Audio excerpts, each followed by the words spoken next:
everyone, and welcome to First Things First. Jenna Wolf, Nick Wright, Brandon Marshall, Kevin Wilds. We have so much to talk about. Bets were made, bets weren't made. Good morning, But Nick, I got to start with you. You got to believe in Buffalo. It's time to pay the piper, buddy. Well, Wednesday will be time to pay the piper. Listen, why focus on my missteps? Brandon Marshall went 4-0 this weekend. Let's shovel praise instead of scrutiny. I decided where we focus. It doesn't sound negative.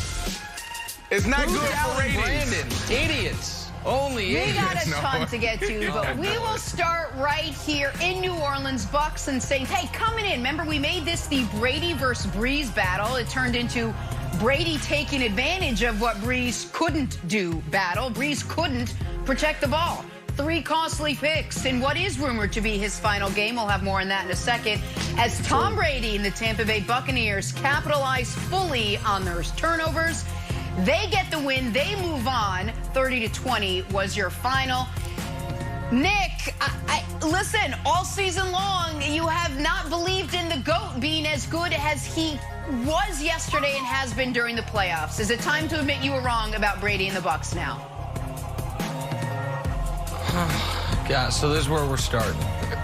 All right, so here's the deal. This is where we're starting, my friend. Here's the deal, folks. Brady, obviously, was not the story yesterday.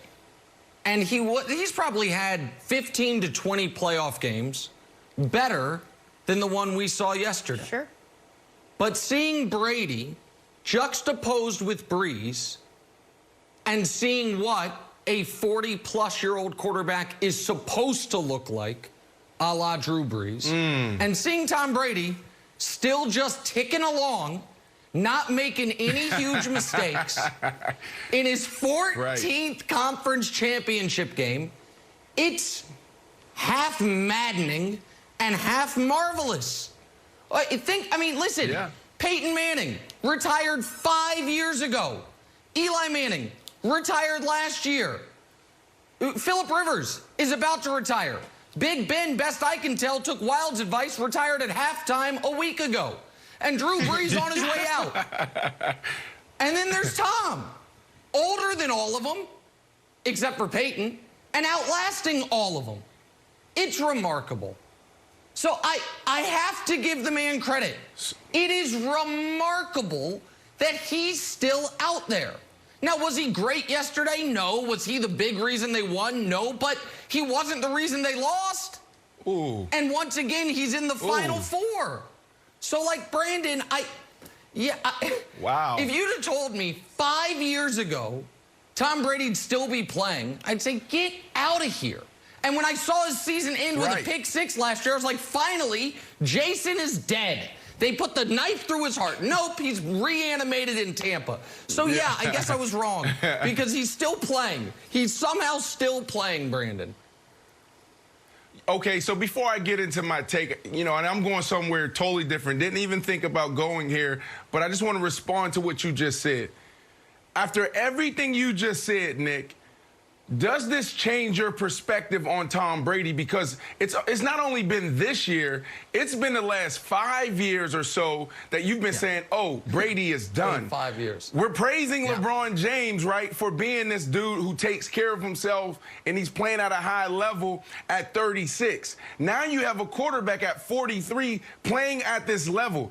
And I push back on you here. I push back that he had he was a big part of the reason why they were successful yesterday. And this whole thing, before I throw it back to you really quickly, this whole thing of him being 43 and him being old, well, this is what you're supposed to do. Like, you go back to where the NFL was and the NBA was 20 years ago, technology and science wasn't the same. Guys wasn't eating right.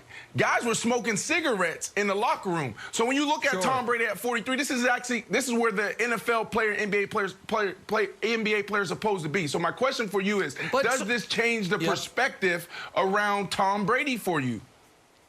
Well, listen, I never denied that he's the greatest quarterback, the greatest resume of all time. So it's not like he had something more to prove, but it does. Here's what I would say to that, Brandon.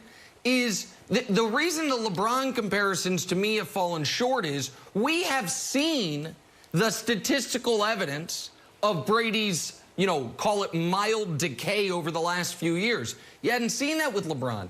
And when you say this is where the modern athlete's supposed to be, except none of the other modern quarterbacks are there. Breeze can't throw 10 yards. Rivers is done. Ben is throwing half a dozen picks. Eli, all the guys in his age group are done. And he's not. That's so not I just true, think he's I like it. I got to give him credit. Brandon, I have to give him credit. He's once again still standing. That's right. Somehow. I appreciate that. It's so frustrating. So frustrating. Wilds, that's your guy. All right, well, I'll help you out here, Nick. I think the Bucs defense obviously won that game because they made the plays that the Saints defense couldn't, because Tom Brady tried to give them a few plays and they opted not to catch the ball.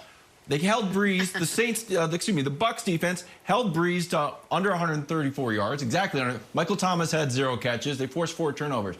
But here are these plays from Brady. This one, Brandon, if he gets his toe down here, Marcus Williams, this is an interception. Later in the game, Tom Brady gives another one that could have gone back for a pick 6. So I say the Bucs defense won the game here because they made the plays. They forced those turnovers. Tom Brady has another one. This isn't even the one that could have gone for a pick 6. Yeah, but wow. So Tom Brady but wow, come on, So I'm saying Tom Brady played great, but he threw for under 200 yards. I love Tom Brady, but I'm not ready to say this was an amazing game for Tom Brady. This is all Bucs defense. So all last week I was talking about Baker Mayfield and that one interception, and we've been talking about how me and Nick got into this big argument about it. The reason why I was so heated about that is because everything matters in the game. That's the difference. You can turn on any game and see, oh, well, this guy could have made this play, or that guy should have made that play, or this coach should have did that. That's why when you get out there, everything matters. So, yeah, we can show all those plays we want from Tom Brady, but the reality is those guys didn't capitalize off of his mistakes, and that's why they are going home, and Tom Brady is advancing to his 14th championship game.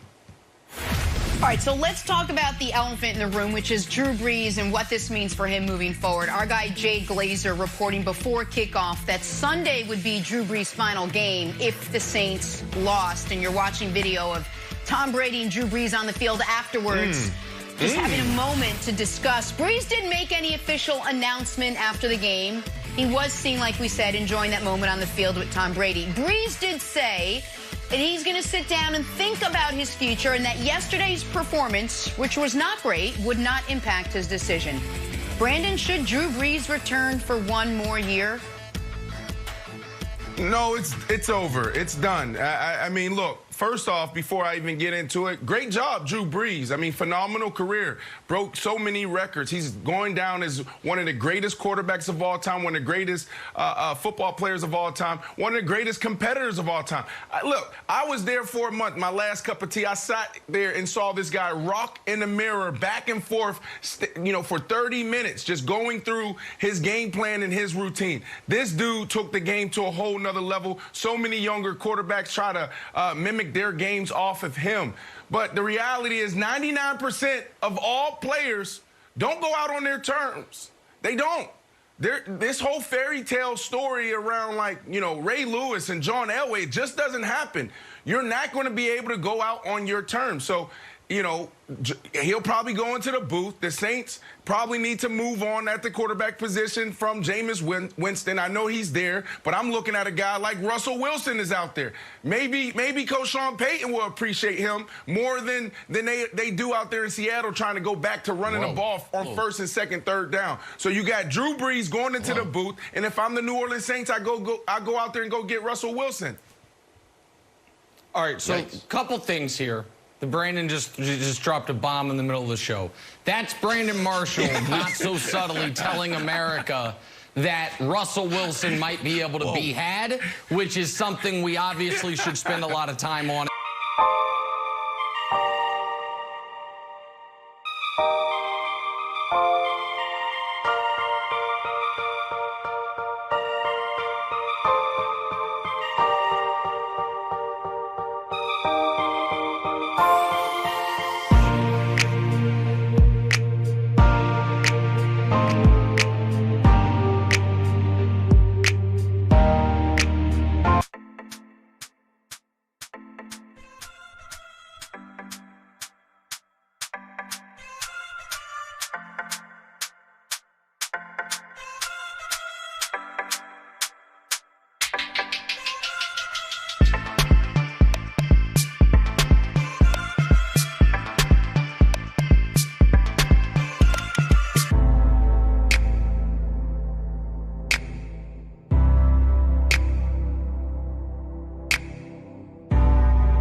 restarting, my friend.